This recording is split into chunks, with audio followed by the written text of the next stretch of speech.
I will never get tired of seeing horrible game ads, even though there's no way in hell I would ever play something that looks like this. It's been 10 months since I made a video looking for mobile game hidden gems, and still mobile game ads look like this. Even Plants vs. Zombies is making crappy mobile game ads. But forget PopCap, forget all the popular brands and sloppy mobile games that crowd the App Store's homepage. There are still good games out there, you just gotta know where to look. Over the past few months, I've collected a few games I found on my own, and I've combed through my comments to pick out some of the best looking games that have been suggested to me. It's gotten really hard to find 30 games to cover, I won't lie to you, so if you are dying to see one of your favorite games get featured and would like me to continue the series, you have got to leave a comment letting me know which games I need to cover in the future. Don't worry though, for today I got all 30 games with 15 different categories spanning from multiplayer games to brand new games and even some PC ported games. There's sure to be a little something for everyone today. So without further ado, let's see what sort of hidden gems are left to discover in the wonderful and completely stress-free year of our Lord 2026, and hopefully manage to avoid all the mobile game slop out there that's so bad that when I think about it I get so mad I beat up my wall with a series of kung fu punches and kicks. How can you start a video without some simple starters? Trick question, you can't. First up is a Slight Chance of Sawblades. You play as this little character jumping over Sawblades to earn points and extra time. You lose if you bump into a Sawblade or if you run out of time. And honestly, it is way more embarrassing to lose that way because that means you are a little baby and refuse to try jumping over any of the Sawblades. That's the entire game, by the way. You earn tickets you can use to unlock new characters though, and that's always fun.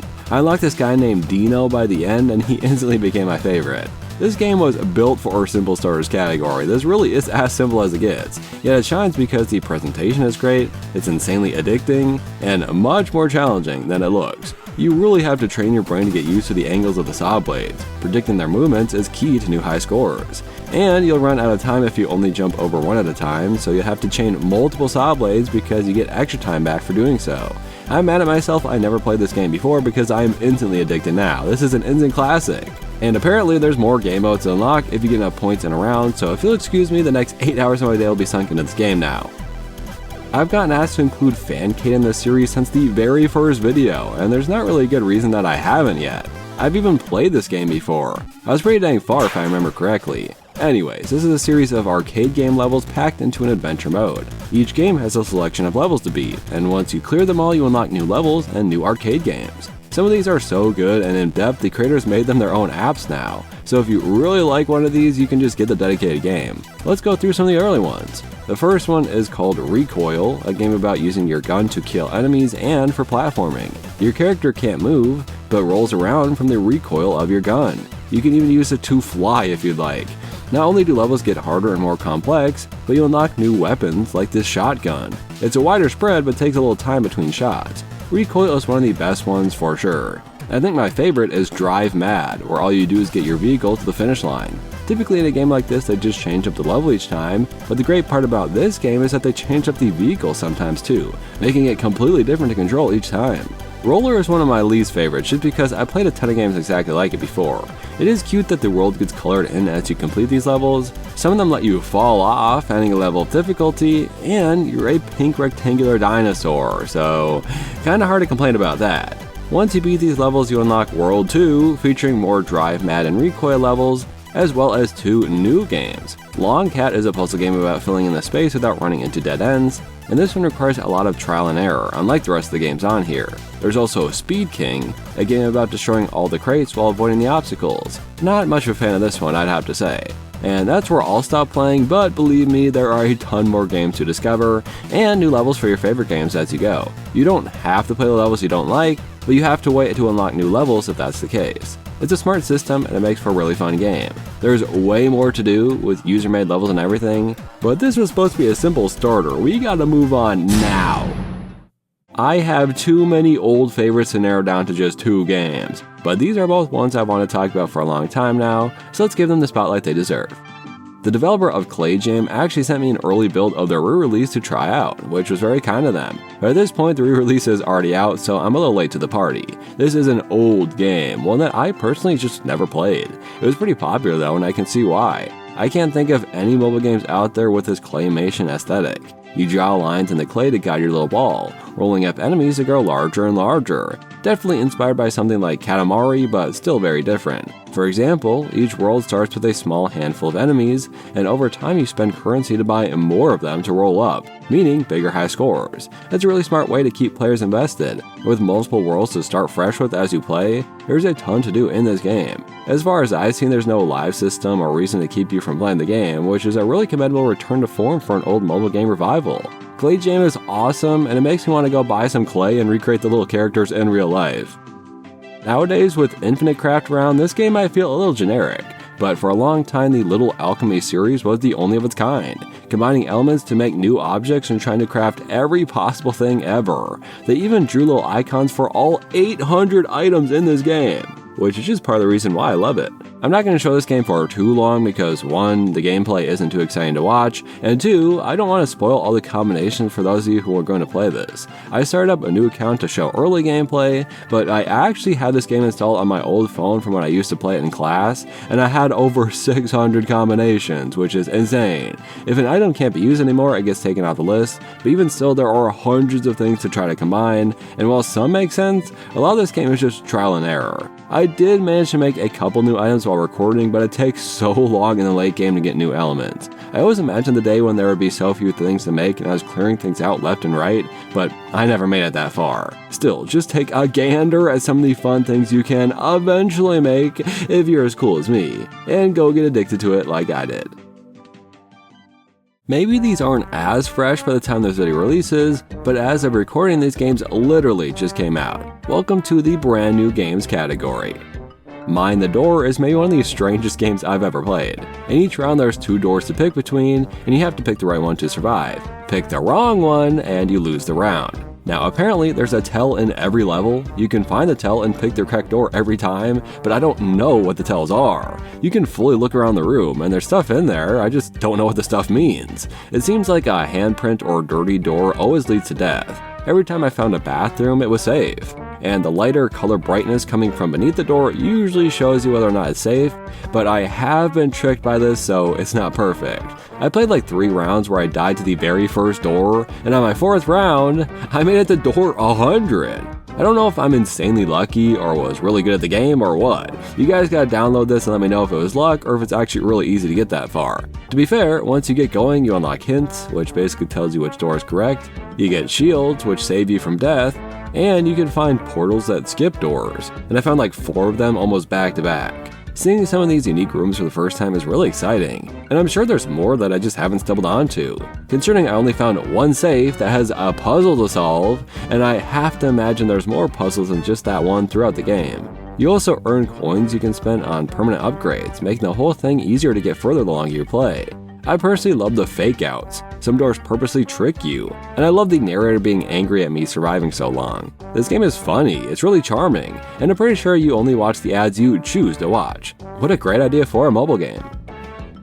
I believe Ball X Pit released on Steam first, but is free to try on mobile. I actually have a category for both these things coming later in the video, and because of that I was hesitant to include this one. But then I played it, and I'm so glad I did. It's a brick-breaking roguelite where the bricks are enemies, and you can upgrade your balls as you play. With your first character, you manually shoot your balls and you get a spiky ball and some other specific upgrades, none of which helped me out too much, and I ended up losing.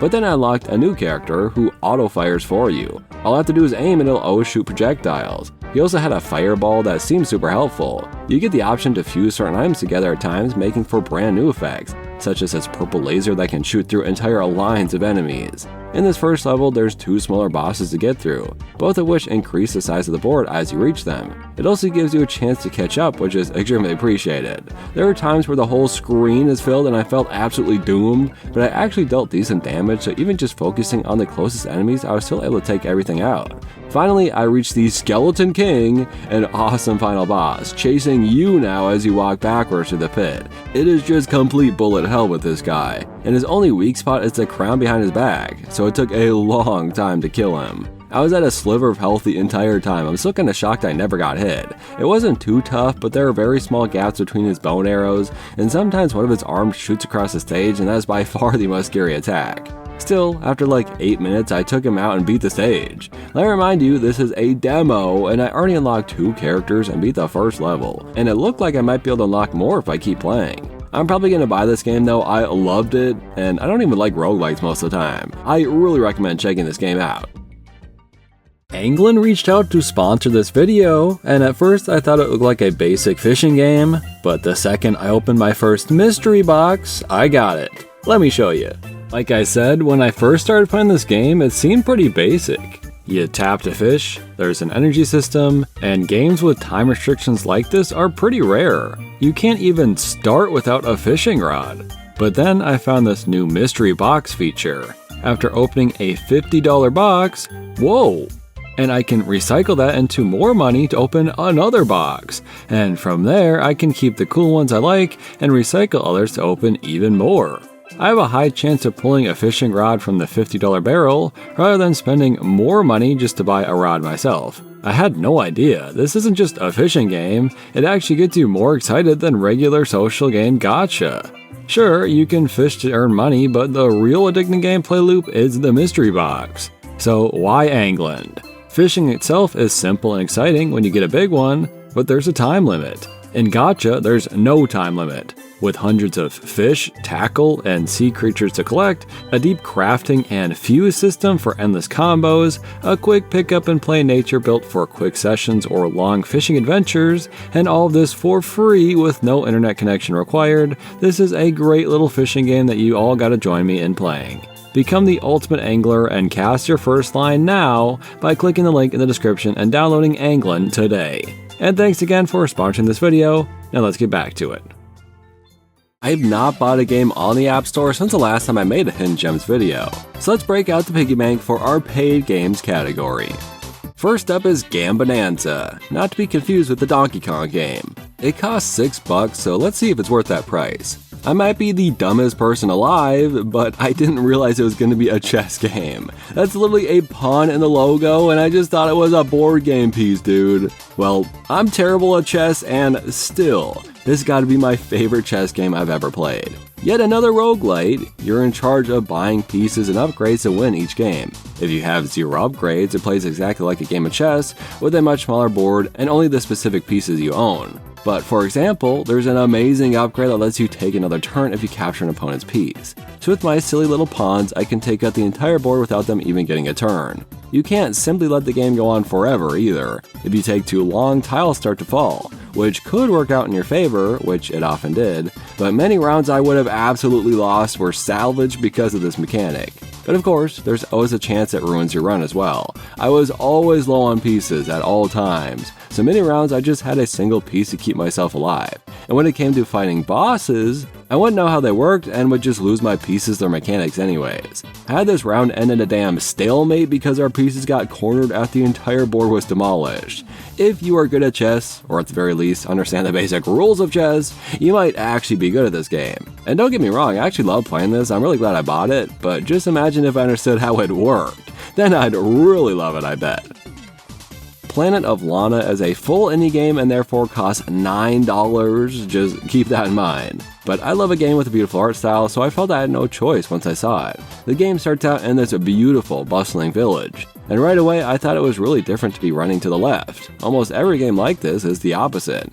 Well, it turns out we are amidst an alien invasion, and my sister gets abducted, and now we get to run to the right, seeing our once happy village completely abandoned. These robot aliens have such fun, creepy designs, always looking to the sky and glowing these strange colors. The giant ones walking in the background really add to the scene. And once we finish the intro, the game becomes very similar to something like Limbo, if you played that before.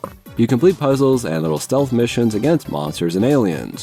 What sets it apart is the little animal friend you meet along the way. Once you become buddies, you can fully control its actions, having it go and do your bidding, or sitting on a switch to allow you to progress. I think this adds a lot to the puzzles, and you get a game over if you or your little buddy die.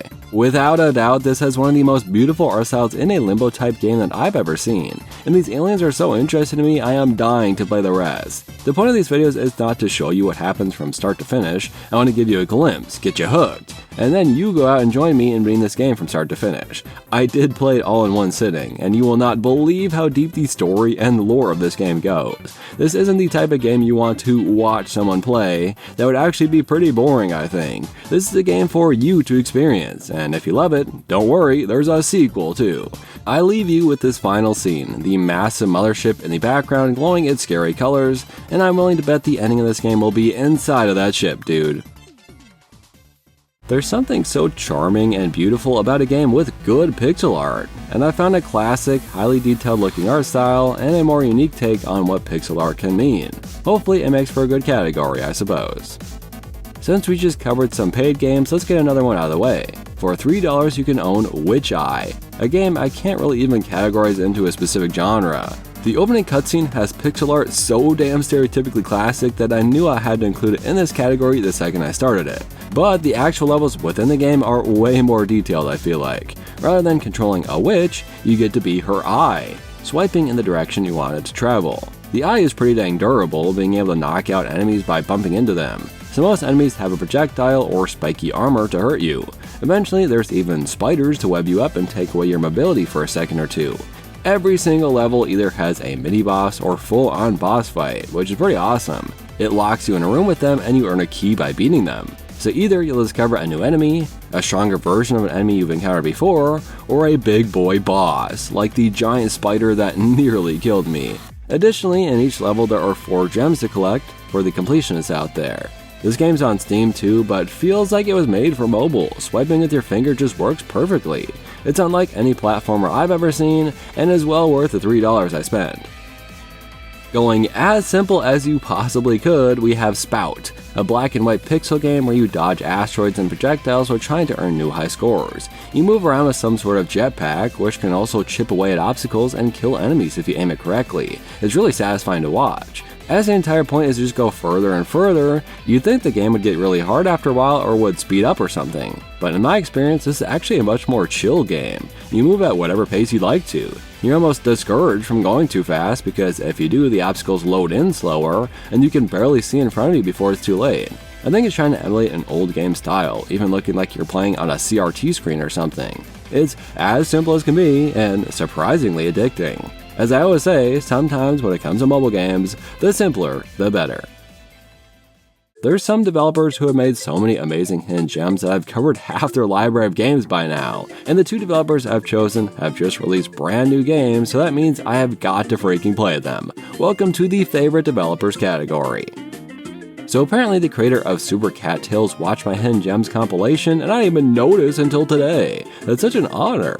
Not only did they create that series, but they released Dino Quake, one of my favorite games of this entire series. They also released Shadow Trick, and now they've released Bufo Jump. And I don't need to question whether it'll be great because every single game Jonathan has made before is incredible. I paid the $4 price tag without batting an eye. I love the art style, unashamed to be vibrant and polygonal. You control your little Bufo frog jumping across each stage, and you have full control of how far he jumps and where to go. There's hidden collectibles, a bunch of enemy variations, some barely legally distinct from Mario enemies, and a bunch of different level themes. There is a lot that is reminiscent of Mario games, I must say, but I love Mario, so why do I care? My biggest complaint is just how zoomed in the camera seems to be, but other than that, it was pretty fun and very cute. I feel like I gotta get a t-shirt of Bufo, he's very endearing to me.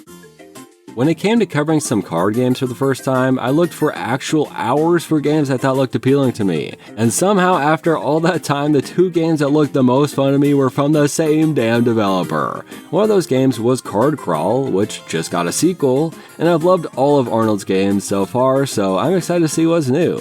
The game has an amazing tutorial that gives you chances to play the game on your own while slowly introducing each gameplay idea. It reintroduces how to play. You have swords, shields, potions, and coins. Your hero card can hold 2 items and store 1 item at a time, and the monster cards hurt you based on the number on their card. So you can attack them to decrease the number, defend from them with your shield, or heal with a potion if they hurt you. The new stuff is based around columns now, with a stack of 4 cards to be revealed as you play. If the stack gets full, you lose the item or automatically get attacked by a monster. There's also new heroes to choose from, tons of new monsters and spell cards, and so much more I gotta discover still. I genuinely love the gameplay of this game. I hope I explained it well enough, but either way, this is a free game, so if it at all looks fun, please check it out. Card Crawl is such an awesome idea for a card game, and I hope this sequel gets the love it deserves. I had a blast. The new card stack idea is a great change that makes the sequel worthy of existing, and I enjoyed seeing some of the returning characters from the first game. What can I say? I freaking love puzzle games, and you'll never stop me from including them in every Hidden Gems video. Have 2 more, you're welcome. I played a game pretty similar to this one in a previous video. That one was called Vignettes, and it made you transform objects into other objects by completely covering them with its base color. Empty is a very similar idea, but with multiple objects inside of a room. There's an order of operations to getting rid of each one, since some of them block others, or the wall will transform into the next color needed. Clearing out each of these rooms is such a great idea for a puzzle game, although so far I haven't had to do anything too difficult. I'd love a room with like 30 objects to clear, slowly chipping away at each one, and I hope as the levels get harder my dream will come true. There's also little text messages between levels, and I didn't think much of them until the insane plot twist was revealed. I'm playing as freaking Mario in this game! I had no idea. It caught me so off guard I just burst out laughing. It's so funny to me that this random puzzle game is being played by Mario for some reason. I love stuff like this, and I absolutely will be beating this one in my free time.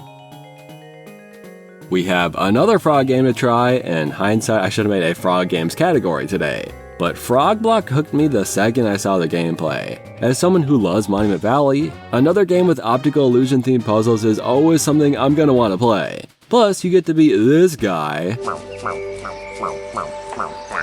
I love getting to hear his voice as you jump around the stage. In each level there's a glowing orb to collect, and either you need to eat fruit to make your tongue longer, or you need to move the stage around to line up and create new impossible paths. There's even blocks you can hold onto and spit out wherever you'd like, adding a whole level of difficulty to this already tricky game.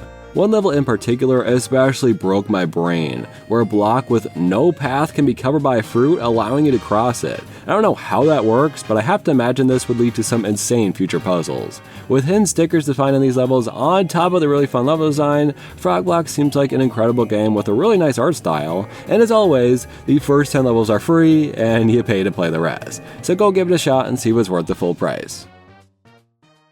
I don't know a single other person who plays mobile games like I do, so I rarely ever play multiplayer games on my phone. But there are some great ones out there, with both versus modes and co-op adventures, so let's check out both options in our multiplayer category. I got a lot of suggestions for a game called Gladihoppers, combining the words gladiators and hoppers. The whole gameplay is hopping around the battlefield while swiping at the gladiators attacking you after all. The main mode seems like a slow progression of upgrading a character to be stronger and stronger so you can beat the tougher computer players they send your way. There's an arcade mode that makes you super strong, and your goal is to beat as many enemies as you can before you run out of health.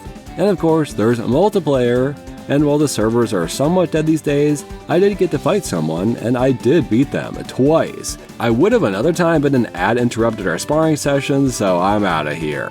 This would certainly be a contender for the not for me category. So many people ask me to include this one, so I know people love it. I have to imagine that career mode is really satisfying to traverse through. But for me, I liked fighting in online matches a couple times and calling it a day. Check it out if it looks fun to you. I managed to find a co-op game called Unsolved Case. I feel like co-op games are almost non-existent on mobile, so that's really cool to see. So me and my friend tried it out, and it's a short little 3-chapter escape room. There are more games in the series that cost money, but the first is free to try with a friend. That's pretty cool. So each chapter has you in a room different from your partner. You gotta first sync up your walkie-talkies to the same frequency, and then you're ready to solve the case. The first room is almost identical, so each puzzle just involves the players sharing their items. You can even fax your paper to one another to get this number puzzle solved. It's pretty cool. In the second room, the first player is in a FNAF surveillance room, while the other player is in the warehouse. There's even a forklift section you drive through where your partner must guide you through. Or this ball and tube puzzle where you have to share your balls with your partner to create a code. I am only now realizing I just said share your balls with your partner. Anyways, I love co-op escape games, and I think it's huge to have each player do their own part in the puzzle. It's kind of like that bomb defusal game where you have to describe what you're saying to your teammate to succeed. I had a blast, even if it was pretty dang easy, and I'm definitely playing the rest of the games with my friend when those go on sale on Steam. Some mobile game series seemed long lost to time until a brand new revival released. Both these games are based on absolute classics, so let's see if their new game holds up compared to the original. Welcome to the Revivals category. I'm sad to say I haven't actually played the original JellyCar game, but I've always heard it's great. Right away with the flipbook intro, I could see how much love was put into this new game, JellyCar Worlds. I can't say I've ever seen a mobile game do that before. The game itself is car platforming with a malleable car, able to squish into cracks and invulnerable to being crushed. That idea alone makes for a ton of new ideas, but on top of that, there's unique power-ups and ways to change up the gameplay. When you make it to World 2, you gain the ability to inflate, and all my inflation-loving homies are going insane right now. It's easier to list mobile games without inflation at this freaking point. Anyway, just making your car bigger makes for so many new obstacles, and it was here that I finally found a secret exit and learned that every level has a secret exit. I love shit like that, especially since I didn't find a single one until now, and so now I get to go back through each level and look for secrets. I love car platforming games, which is an incredibly niche genre, but I think it comes from my love of old Flash games. I feel like a lot of those were very similar, but having a JellyCar makes this better than most, and I had a blast playing this revival, so I'd say they did a good job. If only it wasn't exclusive to Apple Arcade, apologies to the Android users out there. This one is not exclusive though, and it's made by one of our faves, Bart Bonte. It's a return of Factory Balls. If you ever played the old one, you know just how primitive that game felt. I'd have to imagine it was one of his first 3D games, but even still, it was such a charming little puzzle game. It's really no more complex visually or gameplay wise, but just simplified to his standard 2D art style nowadays. Again, I love these puzzles. It's about figuring out the order of operations in each level. Which color needs to be painted on first? Which item needs to be used first? Making eyes is probably the simplest. You color it all black, cover it with goggles, then paint it white and cover that with glasses, then color the rest however is needed. But even that can be complicated, like when there's a ghost sheet instead. You paint the eyes white after. Or one of the coolest new additions, these thumbs up arms that tilt the ball as it's painted. You can make 2 differently colored eyes thanks to this one, and it breaks my brain more than any other mechanic. The most elegant is the grass balls, having to water them to the correct amount. There's just something about seeing the image of what you're supposed to do and using the items given to figure that out. It's simple, it's perfect, and in my free time through the next week, I will be beating this entire game. Look, sometimes I find games I want to include that don't naturally fit into a good category. These are 2 incredible games that have almost nothing to do with each other, except one singular theme, escape. So, welcome to the escape games category. I apologize in advance to those of you who like real escape games. The very first game we covered in this Hidden Gem series was one of my all-time favorites, the Bacon game. It's a classic, it's literally the perfect mobile game, and now we have a Bacon sequel, Bacon In Zane. A play on words, as I guess the bacon has been swallowed by some guy named Zane. He made another game called PB&J the Musical that had the same mechanics, and I guess he loved it so much he put it in this new bacon game as well. It's an escape game because, well, we gotta escape each level and escape the human body. And, well, I think we all know how the ending of this game is gonna play out. The trilogy ends with a toilet game, I suppose. To be honest, the original Bacon game is 100 times superior to this one, but I think it's still a good time, and something I'd pick up and play in my free time now and again until I beat it. The one advantage this game has over the original is that there are multiple paths, some harder than others. So while I went to the liver, some players might not even see that section of the game. I actually did make it to the end here, I wasn't expecting to, and I usually wouldn't spoil it, but I just have to show you. Check out the ending to this game. I bet you did not know that some doctors actually taste your urine to find out if you are diabetes positive. Why not surprise your doctor by garnishing it with a piece of bacon for a truly irresistible experience? I really hope that's a real TikTok. Anyways, what an amazing game. I'm gonna try to do all the endings now. I wonder just how many body parts you can find. I got to the ear, so there's gotta be a lot. I immediately didn't like the look of the menu of skiing Yeti Mountain, but was instantly brought back in by the character animation and just how smooth the game feels to control. It's genuinely perfect. There's actually characters and a story in this game, I can't believe it. I was just enjoying listening to how satisfying the dialogue sounds are,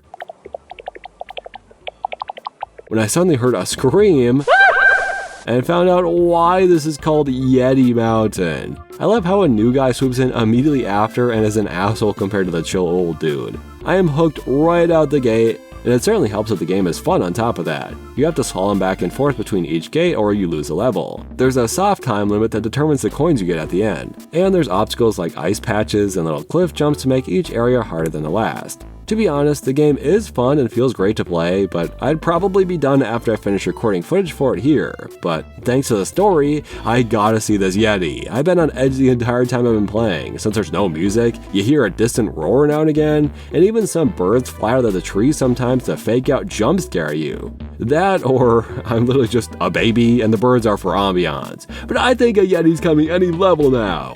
It's an escape game because you're escaping Yeti Mountain, right? Yeah, like I said, I'm sorry to the escape game fans out there. I won't do you dirty like this ever again, I promise.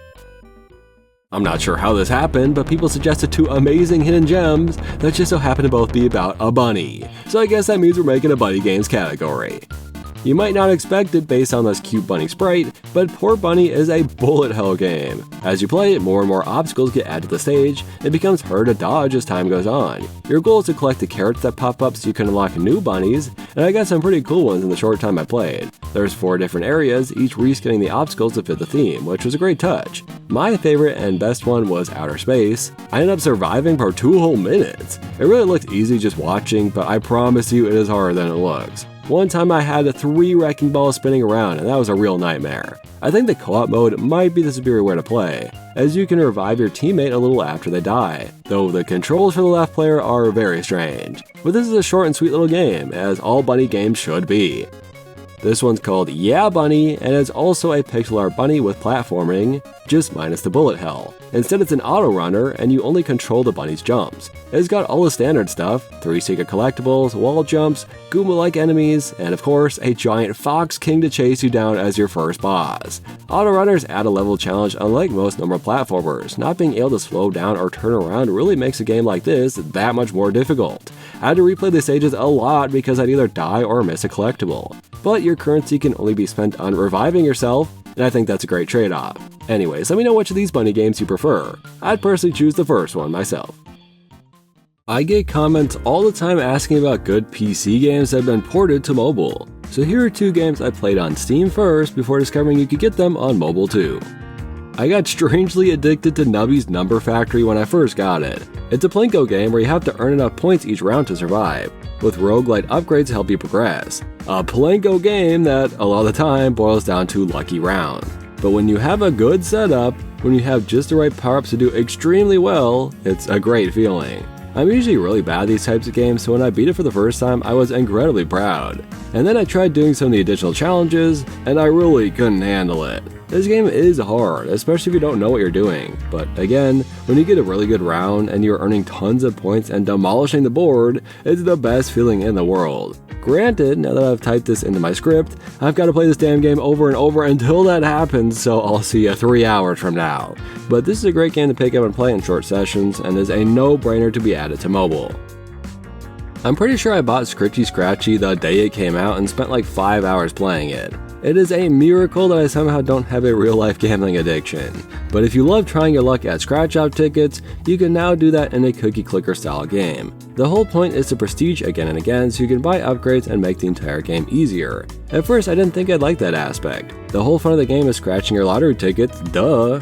But before you know it, you've automated the entire thing, you're not even scratching any tickets anymore, and you're earning so much money you can't even spend it fast enough. I mean, you can literally automate everything. You buy a fan to push the tickets into an auto scratcher machine, and you can get a robot to buy the tickets too. You can go do real life chores and let the game play itself. But you can also get unlucky tickets, and if you buy a super expensive one and let it get scratched, you can go into debt and lose the game. So there's a level challenge here. On some lottery tickets you have to scratch them yourself and make sure you won't be losing money.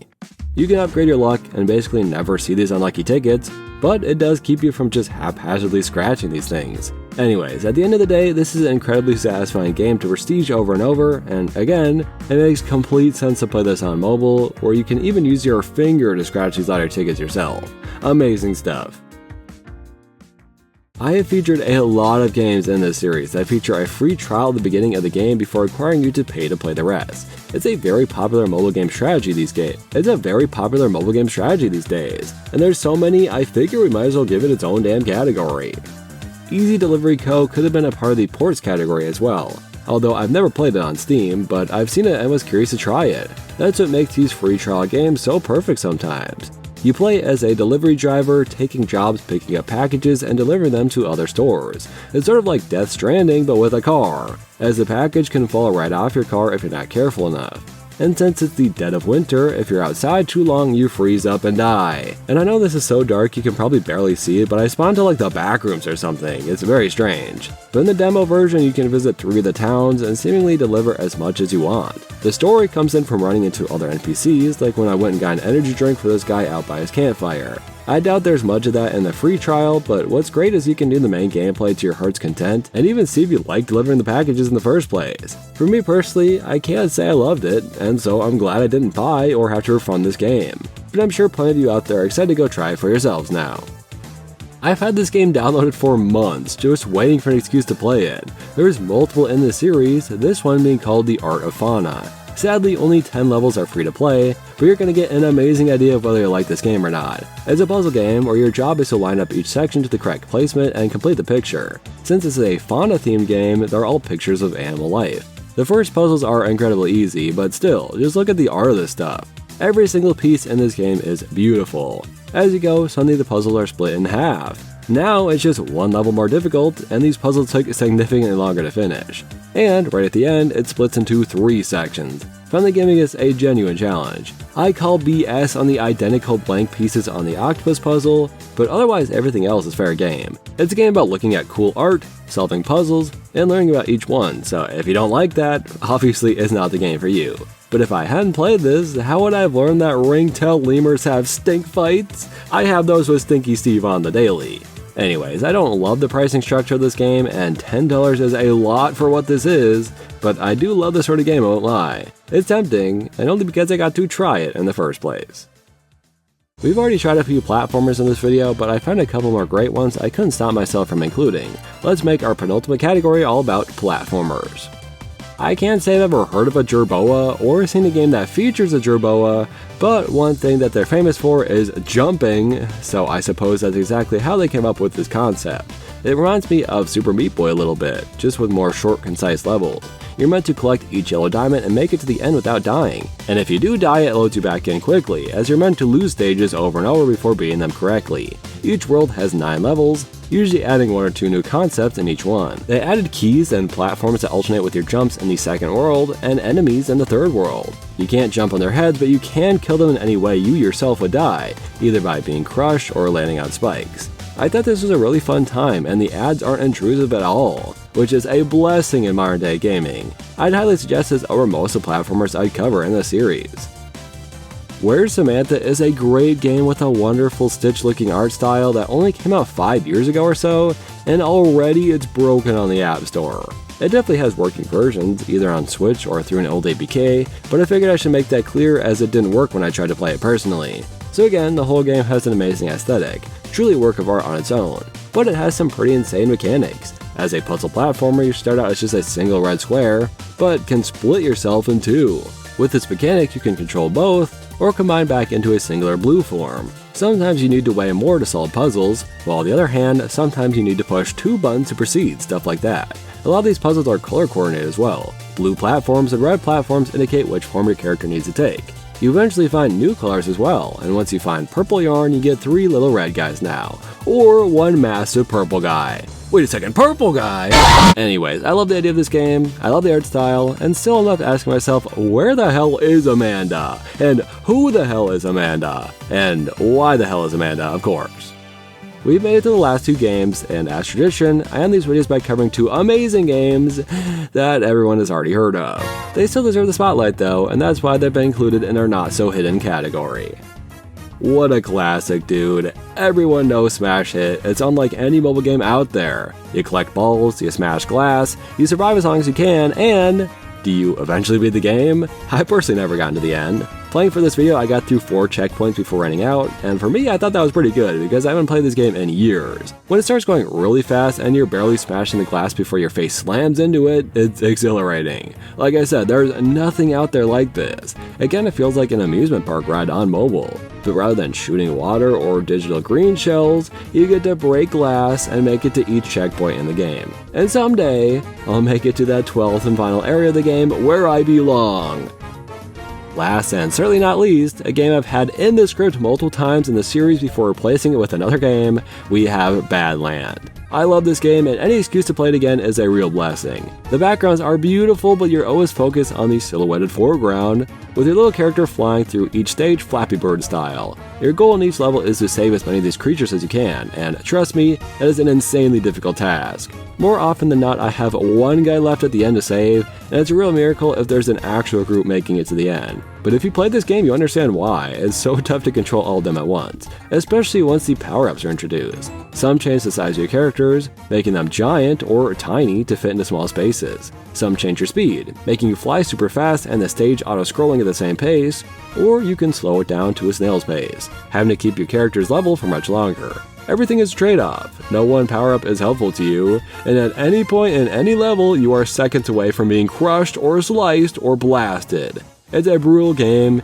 an incredibly challenging game, but undoubtedly one of my all-time favorite mobile games to ever exist. And there's sequels, so you got a lot of Badland content to play. Personally, I like to put on some Badlands chugs while I play, but that's just me.